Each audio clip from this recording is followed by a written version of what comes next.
Hello and welcome to The Clear Voice. I'm your host, James Groom. Today we bring you a PositionCast for an exceptional municipal leadership opportunity, the Director of Finance for the City of Weatherford, Texas.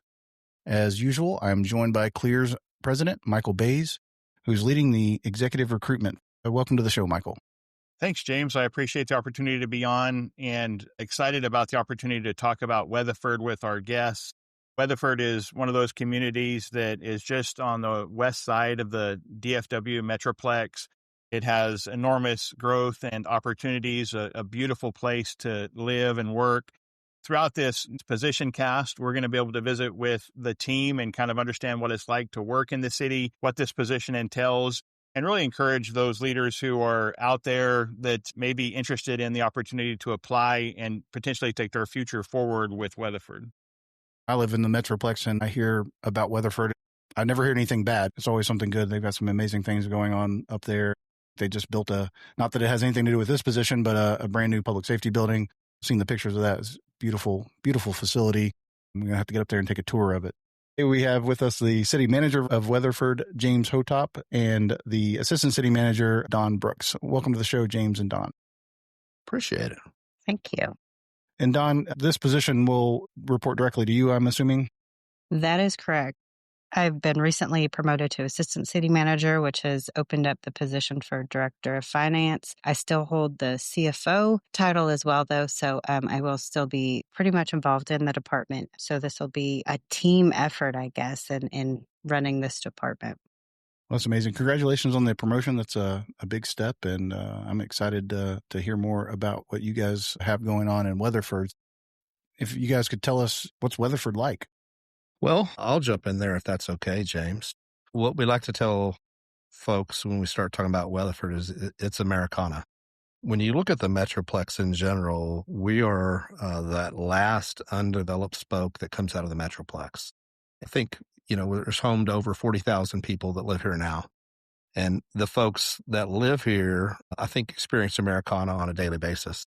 We still have a 4th of July show with a 4th of July parade where we have a cattle drive that goes down North Main, annual rodeo. It's a frontier town that was at the edge of Indian territory in the late 1800s, and it's always maintained its historical Western roots. We're home to the cutting horse capital of the world, so we have a lot of large ranches within the area. It's an identifiable culture trait that has uniqueness that people are drawn to. So much of our world is filled with artificial things, and the uniqueness and the authenticity that exists still in Weatherford is what draws so many people here. It's a regional shopping destination. Just because of our locations, we're able to draw folks in from as far away as Abilene or from Wichita Falls or to Brownwood, and it's all because of our proximity to where we exist around the Metroplex. It's got some amazing growth going on there. Can you talk a little bit about what the projections are and kind of the long-term vision for Weatherford? You bet. Our growth is really targeted growth. I would say it's not just growth for the sake of growth. One of the things that has really contributed to our success at the city has been the stability that exists at the city council level. And stability at the council level equates to stability at the staff level. And that helps you implement policies and do strategic things for your growth. And so one of the things we had done going back to 2020 was to establish a housing study, which looked at diversity of housing products. So what types of houses are we building and what is the price point of those, and make sure that those necessarily don't ever get out of whack. When you get too much of any one housing product, and you can really effectively change the makeup of your community overnight when let's say a large volume builder would come in and try to overwhelm the community with thousands and thousands of units of a certain price point. That fundamentally changes the character of the way your community is. So strategically, that was a conversation we started having with the council back in 2020. And so we've made some ordinance changes to really align with the council's vision for maintaining Weatherford's culture is with how do we actually implement that. Specifically, you're asking about, our growth. We've grown at a very steady 4% over the past decade, and we will continue to grow at that rate. We could grow faster. But at the same time, when so many houses come online, you've got to keep up with your other services, right? And so one of the things that's most important for our council, and one of the things that we value the most is public safety and quality of life. We have to keep up with those other aspects of the city operation as well. It's a smart growth that's targeted towards continuing to attract the right people that have the same values as what Weatherford has. And it's been very successful for us. And really, again, going back to it, it comes from a lot of that stability that exists at the city council level. And Don, serving in that financial role, how does the steady growth versus what some cities in the Metroplex are doing, where they're growing 10, 15% a year, how does that help you guys better able to target how to finance all the things that need to be done? It makes our jobs a lot easier. And the fact that with steady growth, we can plan on steady growth within the city as well. So our operating costs, our personnel, we keep those increasing at a very steady pace. Our revenues don't always follow that same steady growth. So that allows us to infuse some extra money into capital projects, kind of get ahead of the game on some infrastructure and new things coming into the pike. So we just try to juggle that. The operational side, we're pretty good about keeping those just real steady, slow growth. James, I'm sure your other department heads also appreciate that. You can probably grow a police department and fire department 4% a year or so, but those 10 to 15% gains over the years really add up. And I know the police job market's tight, and so are some of these other positions.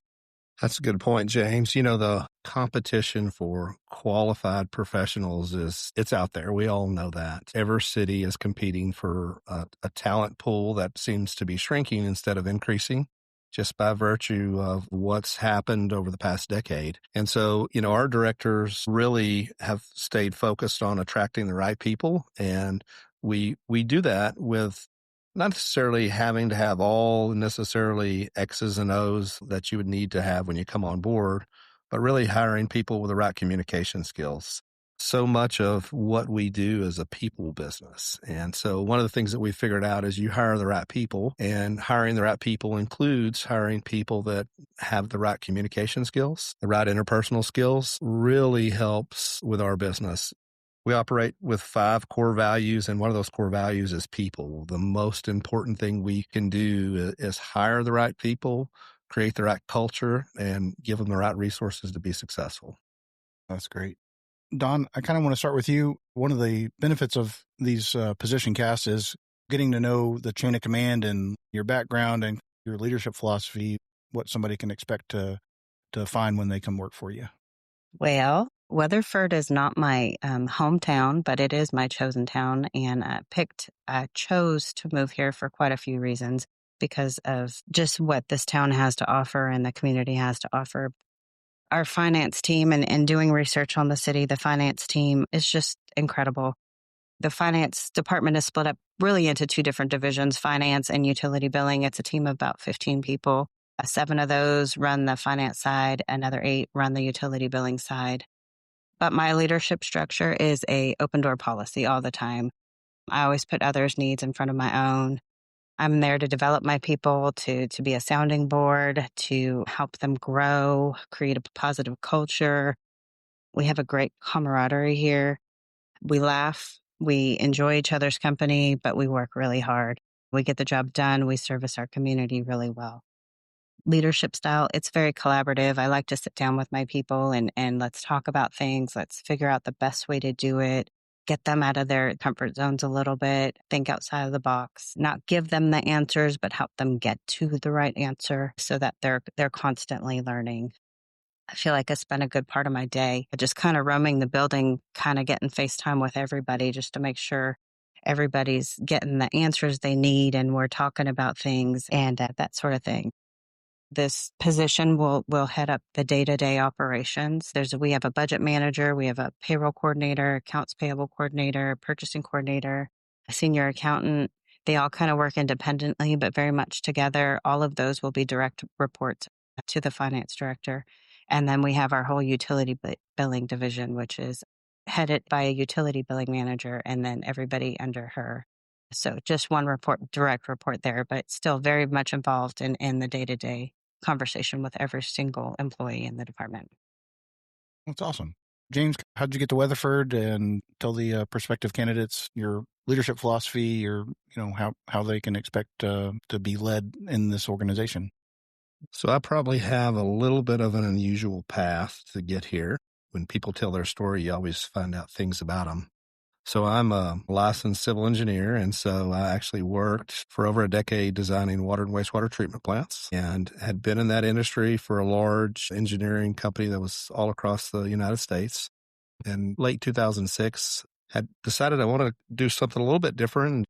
I wouldn't call it a midlife crisis or anything like that. It was just kind of in search of in something different as I started to mature and had done working on the treatment plant here at the City of Weatherford, and had worked specifically for a lady that I thought was an extremely ethical person and someone that I just really appreciated a lot. And so there was an opening here in 2007 for a utility engineer. And so I actually came to work here in 2007 as a utilities engineer.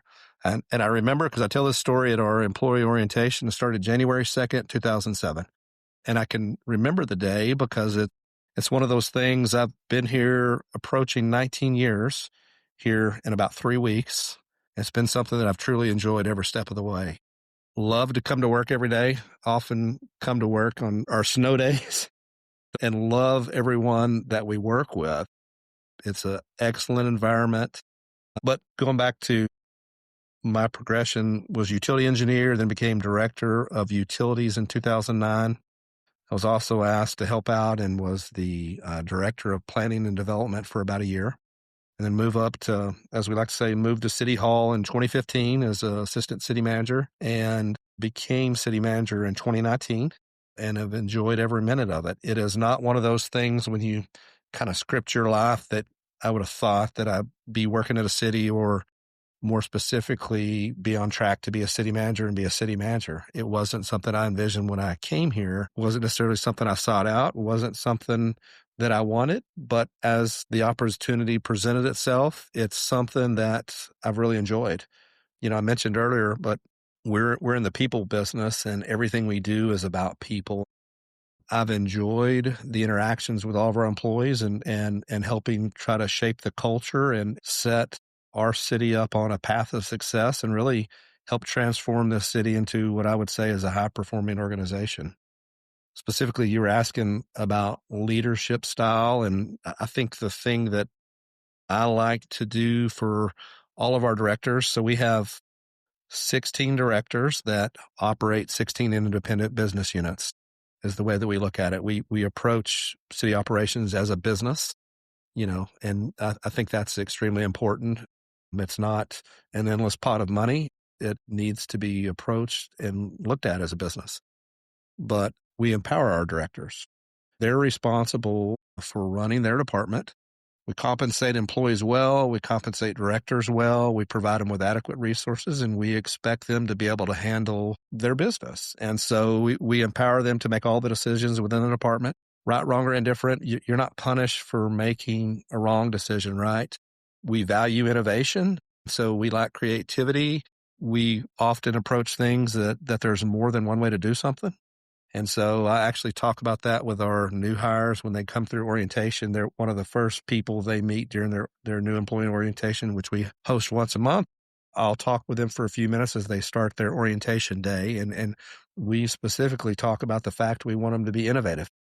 So many cities, I should say, are pretty much stuck in a rut that this is the way they've always done things, and this is the way they'll continue to do them. And I don't think a city can continue down that path. I don't think it's healthy for the business of a city. I don't think it's healthy for the culture of a city. I think you've got to empower people. You've got to give them the tools they need, and you've got to let them do their job. And you've got to give them the autonomy to do things differently than the way you did them, right? There's always more than one way to do things. Those are things that are critically important to me to establish in the culture that we have in our directors. And I think that gets pushed down throughout the departments too. You've said some amazing things, and basically everything that I'd want to hear as a candidate. I mean, I'm not going to be, I can barely add, so you don't want me, but you definitely are speaking my language. So, and Michael may agree with me. I'm not really sure, but I find sometimes those people that aren't necessarily seeking a certain leadership position, but they're prepared for it with all the skills and abilities. Like they didn't necessarily set out to do that thing, but they have the skills for it. Some of those are the best leaders that I've worked with. I think it leads to more authenticity, right? I think that's what we find with our employees, with our directors, our mid-level managers, is they want someone that's compassionate. They want authenticity. They want people that'll back them, that'll believe in them, that'll give them the autonomy, like we talked about, to make independent decisions, to do things differently. And I think those things lead to people operate at their highest and their best, right? I mean, we're not restricting how they do things, the way they do them. You allow for that innovation and you start seeing a lot of the great skills that people have and the ideas that they have are brought forward then because they operate in an environment they feel comfortable, right? And feeling comfortable and exposing yourself are some of the key attributes to really have an employee success. I would agree. Don's hit on what the nuts and bolts of the department look like. What would you guys say is the greatest strength and what momentum is already in place for the next director of finance to build upon? I want to try to jump in there first because the department itself has operated better than it has in the almost 2 decades that I've been here. And the reason I'll say that is because of my counterpart here that's here, Don. I mean, Don was the previous director of finance. And so you've got an extremely well-run department, a department that functions exceptionally well.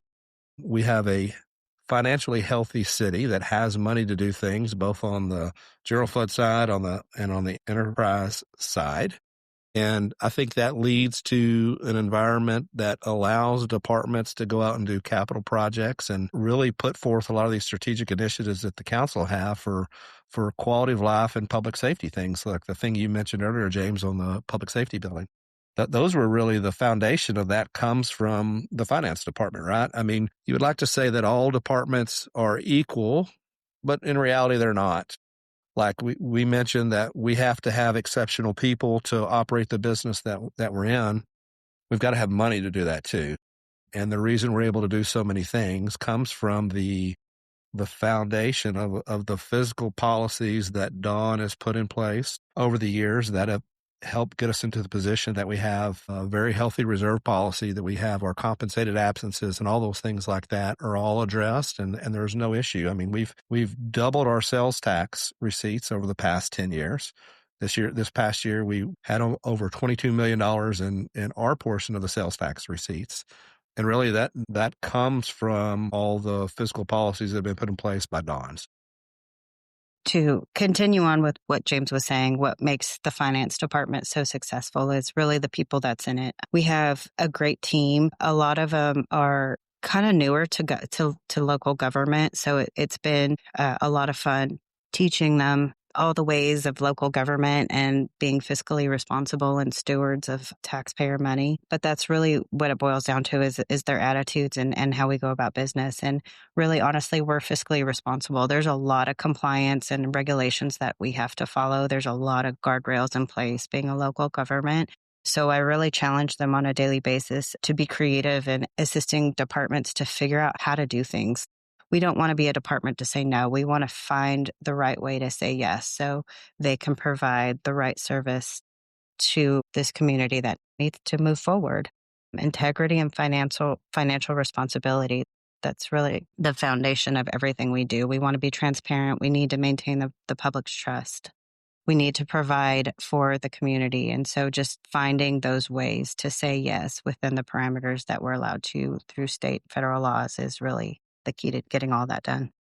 The opposite side of those strengths that you guys have going on, what about the challenges that this position is going to face? It may be certain grants that have to be administered or anything else that is going to require some focus on the candidate, in the next, 12 to 24 months that's going to take some of their time. I think the challenges go back to the people. I just previously mentioned, they're all kind of newer to local government. So one of the challenges is to find time to continue to develop them. They're eager, they're hungry, they want to learn. They need somebody who's going to take the time to do that with them. They're a fabulous team. They'll do anything that you ask for them, but sometimes they need a little bit more guidance than other days. And so just somebody who's going to take the time and have the patience and help them through those things.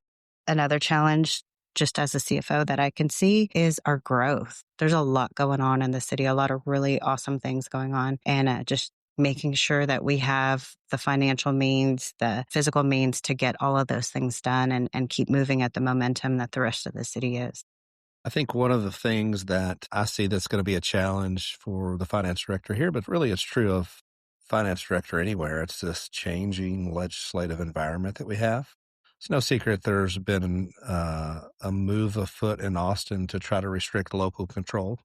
And really, one of the ways that they're looking at doing that is really trying to put in place more restrictions on how you operate the business of local government. There's revenue caps that were discussed at the last legislative session as an example. All those things are going to be new to everyone, but are going to be a challenge for someone coming into any organization, specifically, as we talk about Weatherford, that they're going to have to learn how to deal with. And how do you continue to provide the financial stability that the city's seen in an enhanced regulatory environment? And there's a way to do it, right? I mean, we won't be unique in that challenge. And so we will adapt. That's the one thing this organization, like all organizations, has to adapt. And I think we're really good at that. I think part of the reason we're really good at that is because we, as I mentioned, empower people to have that type of innovation. In the end, the one thing that we know is that the world will change. And so we talk about a regulatory environment. We know there's going to be changes. There'll be other things that come along. For the right person, for us, they have to be a person that can exist within that culture and that likes the ability to be able to change things and to be responsible, to be the person that has ownership of the department and to be the person that's providing that strategic leadership for the department to continue to help steward all the resources we have. Because, of course, in the end, they're taxpayer dollars, right? And we're steward of taxpayer dollars. That's a thing we preach early and often. We have as one of our core values fiscal responsibility. And fiscal responsibility, by that we mean that we are stewards of the taxpayer dollars, and we know that everything we do is in the public eye, and so it's just something we're always cognizant of. That doesn't hamstring us or handcuff us, but it's still something we have to be aware of. All the changes, and that's unfortunately something that every department has to navigate through, especially when you're talking about those legislative changes. And you're right, there are some major things that may or may not happen, and navigating those are going to be important. When you guys think about the person that you're hoping applies for this and is ultimately provided the opportunity, you've talked a little bit about mentoring staff and things like that. What are some of the other qualities, leadership abilities that you'd like to see in this candidate? I'd like to see somebody who goal is to modernize. We have a lot of really great tools. We implemented a new ERP system a few years back it's pretty robust. It's Tyler Munis. That's pretty robust, but we haven't honestly taken the time or haven't had the time to really dig into it. There's a lot of additional functions that it can do to help all of our departments operate a little bit more efficiently. I want somebody who's going to be able to implement some of those new things, take our department really to the next level. Like I said, modernizing, developing our team, be a strategic advisor to not only me, but to the city manager, to our city council, to other departments, help us work through the complex financing decisions. We have a lot of big projects coming, new things that we've never experienced before. So to have somebody else to, bounce those complex financing situations off of, work through budget challenges, implement new fiscal policies. And I want them to maintain the excellence we already have. I mean, we have a history of having crystal clean audits. We follow GFOA best practices. We have really accurate payroll. We have really strong internal controls. I want somebody who's not only going to maintain all of that, but they're going to take it to the next level. James, anything to add on the qualities that you're looking for? Yeah, I think Don touched on, all the technical skills and, what I would say the X's and O's of executing an offense. For me, strong leader. Strong leaders execute. And when we talk about empowering departments, we need a strong leader. And that's what we strive for in every single one of our directors and every one in our executive staff. Technical qualifications can come in a lot of different forms, right? There's a degree, which is, base knowledge of what people need. There's experience you get throughout life, though, and that can come in a lot of different forms. Traditionally, this position is one of it is, inherently knowledge that's gained through working at a city throughout their entire career. It doesn't necessarily have to be that person, though, because what we found success in is hiring the right person that has the right life experiences. And you can get life experiences or work experiences, I should interject there, come in a lot of different forms. That can come from being involved with financials at a private business and then applying those to city government, especially when we look at, fiscal policies, right? I think that's extremely important. But, it's a strong leader. We have a culture within our directors that is not only leadership, but it's one of accountability to each other. When we have our director meetings, so we meet as a executive staff and the directors meet every 2 weeks for a staff meeting. Those are closed meetings. We don't have an environment where if you're out that week, you can send someone else in. The reason we do it that way is so people get a comfort level in making themselves vulnerable in front of other people, saying things that in an environment to where, when you start interjecting new people into a group, it changes the group dynamic. And so what we've found success in is that we keep the same group together, and that same group is the one that weekend or every 2 weeks when we have those meetings that come together and really they know each other. We've worked very hard to develop director relations over the past, what I would say 6 or 7 years since I took over. We have quarterly team building exercises where we specifically leave the city and go do something. Recently, we went to Andretti's. We raced go-karts. We did laser tag. We did duck pin bowling. Those are all great. They're all fun, but they're for a specific reason to build relationships. I mentioned before that we're in the people business, and the way that you resolve things is through personal interactions. And so we've got to have personal relationships internally at the director level to operate an effective business, because all these 16 different business units that I talk about all operate together collectively for the benefit of all of our businesses and our residents. So we work very hard to establish those internal dynamics and relationships. Besides Andretti's, we've done things like picking up trash, packing boxes at the food pantry. I mention that because we do one of those every single quarter. And they're very specific that it's something our directors do outside of this work environment to build and expand their relationships. And I think that's been really successful for us for helping develop our culture, because what we've seen is that all of our directors are all working together. They're all working for a common goal, which for us is building a strong community. They're all very good at working problems out amongst themselves. They're not necessarily issues that have to come to Don's level or to my level or to our other assistant city manager. They're okay with reaching out to one of the other directors and talking about a problem they're having or something else and working through whatever that is and then coming up with an appropriate solution. And that's what we expect. I mean, we expect, as I mentioned earlier, we expect them to be able to work things out, right? We expect them to be able to talk to their peers, to be able to work through conflict, not conflict meaning that there's these overarching issues that happen, but there's difference of opinions, and we expect them to be able to work through those.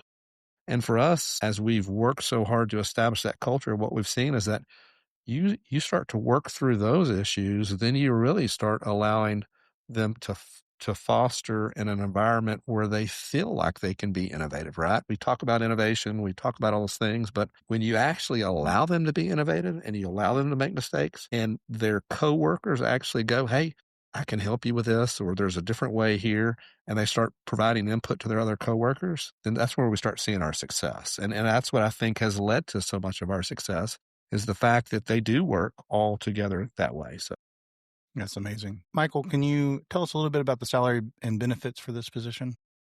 Yeah, absolutely. Well, it's been great listening to James and Don talk about the position. I haven't chimed in very much just because they've been such awesome conversations. But the city offers a very competitive compensation range of 165 to 201, depending on qualifications and experience. it's just one of those communities where I know the candidates are going to look at it. And as far as, being able to participate in a great team atmosphere and then be a part of something that's really special in addition to the salary and benefits the city offers, I know we're going to get a lot of really great candidates. If there's people out there listening to this and they are either ready to apply or they've got questions, how can they reach out to us? Yeah, they can always apply from our website or on LinkedIn, or they can send their cover letter and resume to applyweatherford@clearcareerpro.com. Happy to answer any questions that folks have. They can call me and I can definitely get them some answers to, what their questions might be. These podcasts serve as a great opportunity to listen to the team members you're going to be working with. And so we're really appreciative that James and Don were able to join us today to talk about the position. Yeah, definitely. And, Clear being a candidate-focused organization, much to James' point about it's all about the people, what can a candidate expect if they apply? Just like we do with all of our recruitments, we stay in touch with the candidates every single week and make sure they're up to date on any dates or anything that's going on with the recruitment. We're really relationship focused. And so, what James and I were talking about as far as building relationships, whether that's internally or externally, I think that's in alignment with what Weatherford does. We as a company have had the opportunity to work with James and his team in Weatherford on several different projects. And, I've always been impressed with, how they handle problems, how they do adapt to challenging situations, and then just the way they have a consistent strategic focus moving forward on all that they do. And so it's really great for us to be able to assist with this recruitment. And then, this is a system where they have a really great team in place who are going to conduct, some interviews later on in the process. But we're excited to get a number of great candidates for them and hopefully allow the selection of a candidate that's just going to do all the things that we're talked about here, but really, have a career that is meaningful. We talk a lot on our different podcasts about what our positive impact are. And I think, for those people who are interested in serving in government, the way in which you have that long lasting impact is by really getting into a community and making those things happen that improve the quality of life and some of the things that we can look back upon after a career is over and be proud that we were a part of. Well, it sounds like there's a great opportunity for somebody to come in and have all kinds of accomplishments to look back on. Seems like Weatherford's going in the right direction. Michael, before I let our guests have the final word, is there anything that we've missed? Anything you want to add before we wrap up? For our out-of-state candidates that are listening to this podcast, I know we have a number of folks they're outside of Texas that may be listening. Weatherford is one of those communities that you're going to be really close to a large metropolitan region with every potential amenity or thing that you would want, from sports to ballet to symphony. But Weatherford is just on the outside of that. And so, what I think the really cool thing is if you're looking at coming to Texas and you're looking at, getting involved with a city where you have good growth, but also not sitting in the middle of 8 million people, Weatherford is that opportunity for you. You can get out and be a part of a really amazing community, a great team, but also, be in a community where your family is happy to, have a great quality of life, and then close enough to where if you want to get in the mix with everybody else in the Metroplex, you can do that in a matter of minutes. James and Don, we'll give you the last words here. Anything that you want to add, anything that we left off, or anything you'd like to tell prospective candidates? I'm just really excited to add a new face to the team. There's so much we have to offer, and we're going some really great places. So really excited just to add somebody new into the mix. Yeah. I think we're really excited to, as Don mentioned, to be able to welcome someone and really to expand our leadership team with new skills, with a new face that hopefully will help us propel the organization financially well into the next decade. Sounds like an amazing opportunity for somebody. Really appreciate you guys, especially sharing the things about the culture of Weatherford. I think a lot of places could listen to this and maybe take some tips and maybe give you a call and see how to implement some of those things in their own organizations. James and Don, thank you for being on the podcast. And also thank you to you guys and the City of Weatherford for trusting Clear to help you guys fill this amazing position. And we're looking forward to seeing all the applications come in and who you guys select. And to the listeners, make sure to follow us on LinkedIn and check out our website for this and other leadership opportunities. And we will catch you next time.